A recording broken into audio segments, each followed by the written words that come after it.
guys, what is up? Bringing a new video today.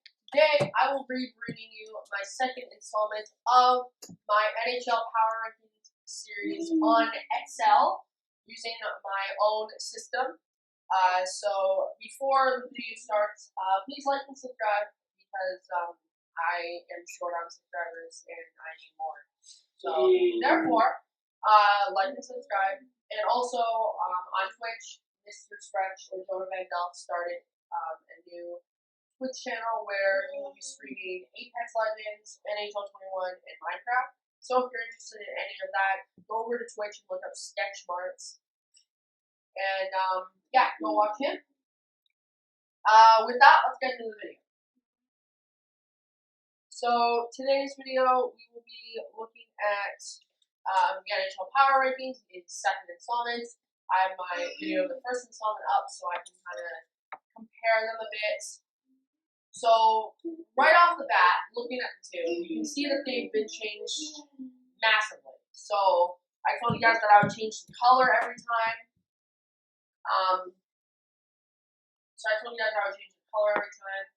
And I told you I would add new fonts and new rows, and I've done all that. So I went from black to a light green. I actually really like this, and I'm considering maybe keeping this. But besides that, I also added a highlight white at the bottom here. I could end up changing that to maybe a blue, but that's besides the point. So that's the legend. So obviously ranking, team, wins, games played, percentage of a chance to win a game based on their wins and losses, and then just a formula right here for that, and then you just press Control N to apply it to the entire column. So just it's C1 divided by D1, which comes out to 75%. Great. Quiet.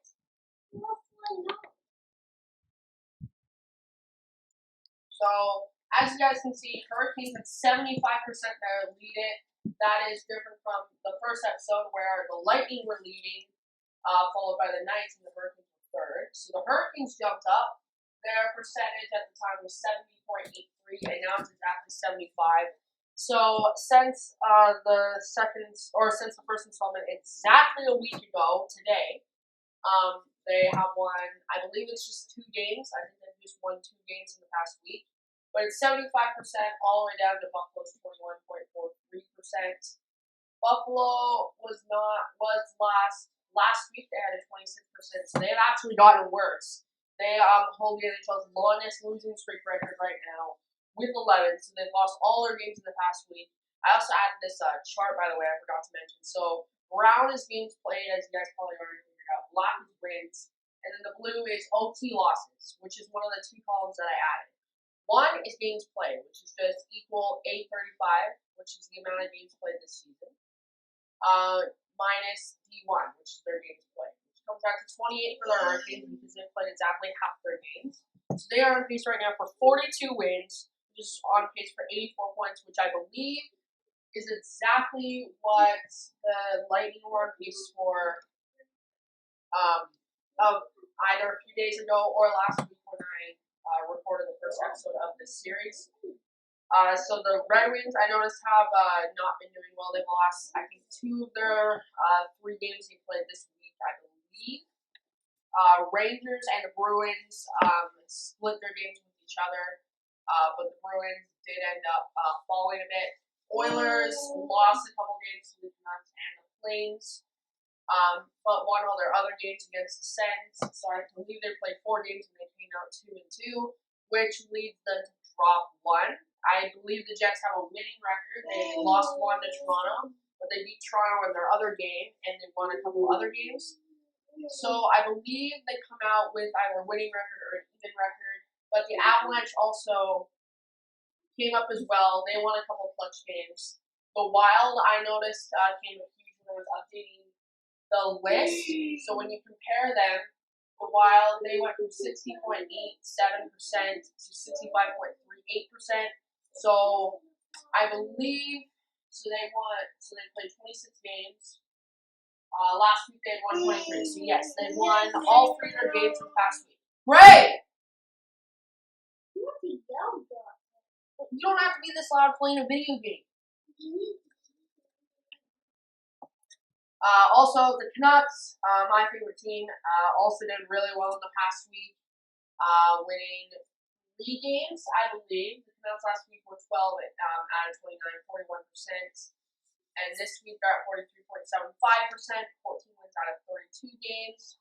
So a quick check leads me to a 2-1 record in the past week. I believe the wins were against the Sens and the Oilers. And then they lost to the Habs this week as well. The Stars lost a couple games, I noticed, so they've been falling a bit. I don't know if they fell in my rankings at all. No, they actually went up in my rankings. That's not super hard for them to do, but their percentage did go up by 1. So 9 out of 25 this week, 7 out of 20 last week. So they won 2 of the past 5 games. So as I said, not great, but not terrible either. The Flames also were one of the league's most improved teams. So 11 out of 26 last week, 42.31%. And now this week they're up to an even 50. So they actually went up by 8%, which is absolutely huge for them in the playoff race. If you look at the league standings, they are currently chasing the Habs for a playoff spot. They faced the Habs in a couple of big games this week and came out with a couple of clutch wins. So ever since they hired Daryl Sutter, I don't believe they've lost a game. So they've just been absolutely dominating recently. So if they can keep this up, if Daryl Sutter can keep coaching them the way he is, they're going to be deadly. The Blues, I noticed, fell a tiny bit, I believe. Yeah, they went down from 53.85%, 14 out of 26 games, to 14 out of 28 games. So they lost their past 2 games, which is unfortunate for them. And then the Lightning also haven't been doing as well lately, just 67% compared to their almost 74% last week. So they dropped 6%, 19 out of 28 this week. Last week they were 17 out of 23, meaning they lost 3 out of their past 5 games, which normally wouldn't be considered terrible. And for them, it's not that bad, just because they've already essentially secured a playoff spot unless they lost every game the rest of the way. And even then, they might still secure one. So I think they'll be all right. But the Leafs also, they've been talking about it a lot on TSN and Sportsnet and whatnot, about how the Leafs have dropped recently. They lost the game against the Jets. They lost the game against the Sens. They came out and won against the Jets in overtime, but Kyle Dubas was not too impressed by that win, nor was Sheldon Keefe, their coach, obviously. So the Leafs were 18-26 for 69% last week, and this week they are 20 out of 31. So they have actually played 5 games since last week and won 2. So depending on with the losing record, they fell in terms of percentage by 5%, which is not great. The Panthers, I believe, are doing quite well overall, 20 out of 29 now, and they rose up in my rankings, almost 69%. Yeah, a massive drop, massive upgrade, 62.5 to almost 70 there. So 20 out of 29 this week. Last week they were up to 15 and 24. So they've gotten 5 wins recently, just coming up huge for them. The Knights are the exact same ranking. Their percentage has gone up a bit, meaning that they've come out with a win. Also, the Penguins recently have been absolutely on fire. They were 12th in my rankings last week at 14-24, 58%, and now they're 6th with 65.5%. I believe 19 out of 29 this week, 14 out of 24 last week. So that's 5 games in a row they've won now. So yeah, they won all of their recent games. And as you guys can see here, games remaining. So I could auto sort this. Maybe in future rankings, I'll copy and paste this and I'll resort them based on different categories. For example, I'll copy and paste it, put it here, then resort it by games remaining or something, and you guys will be able to see that. I won't be doing that right now, but just something to keep in mind for myself. The Sens recently have kind of been annoying. Come out in overtime against Vancouver. Last night, as of recording, lost to JT Miller and the Canucks, but they did beat the Leafs. which they were not really favored to do, honestly. So they're 27th right now. They were 20th last week. They had 33.3. So an even third of wins. They've actually lowered themselves to 32.26. 10 wins out of 31 games. Last week they were 9 out of 27. So they won 1 out of the past 4, which, believe it or not, is that was just the Leafs game. One of them was an OT loss, though, which I did add this week, so we can know who's really taking advantage of that. And what you notice is that the last place teams are the teams that are taking advantage of this.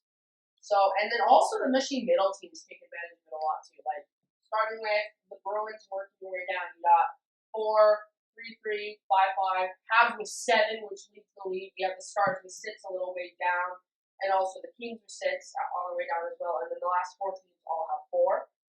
But then you look at the top teams, and they don't have the same amount. So you have 1, 1, 4, 2, 4, 1, 4, 1, 2, 2, 2, 0.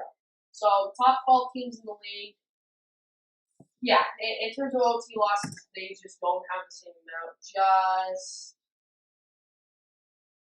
26 in total among the 12 teams, if my math is correct. And so that's a trend. The less OT losses you get, generally speaking, the better. Oilers are the only team in the league there with 0. And then also the Jackets, I forgot to mention, have 7 as well with the Habs. So the Habs and Jackets have been taking advantage of that. I just can't imagine what the Jackets' point percentage or amount of points would be without the 7 OT losses, and the Habs have even more at stake, technically speaking, because without these 7 OT points, the Flames would hold the playoff spot ahead of them, and the Habs would also be behind the Canucks, I believe, as well in points. They're definitely not 7 points ahead of the Canucks. So and then also this is the chart as I mentioned earlier. Just a reminder, this is games played. This is black is wins, and then blue is OT losses. So you can see that all of them kind of like it's not a big thing really. You don't notice it that much. It is kind of weird because they're kind of in a weird thing that doesn't seem very accurate. I'll have to look at that later because it doesn't look very accurate to me.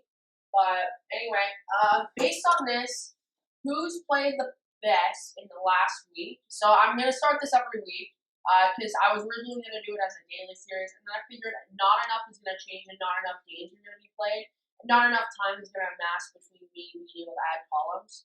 Then I figured I'd just do a weekly installments of the series, and I think that's going to work out. So my most improved team, based on percentage, I believe it's going to be the Penguins. Technically speaking, the Penguins are the most improved team. I believe from percentage, which is what I'm supposed to be able to rely on, 58.33 up to 65.52. I believe that should be the highest riser, and there are some high risers. So, but the biggest drop off, like the team that's played the worst in the past week, I believe it's the Leafs. I'm gonna double check. They went from 64.52 down from 69.23, so down 4%. That shouldn't be the lowest team. Also, the Canucks are up there for highest riser too. They're up to 43.75% now, up from 41.38. So not a big deal, but like they played really well in the past little bit. Sabres also went down 21.3% now from 26%. So they might actually be the biggest downers, I guess you could call it, for lack of a better word, off the top of my head. So I'm going to start doing this every week. Also, the Flames have played really well in the past week. So again, they're at 50% now. And last week they were at 42.31%. So they might be the highest risers, and now at 8%. But anyway, guys, that is going to do it for this video. Thank you for watching. And if you want more installments of this series, you continue to enjoy this content, like and subscribe, and go over to Twitch and look up Sketch Marks and find him. I'm sure you will enjoy his content. Have a good day, guys. Bye bye.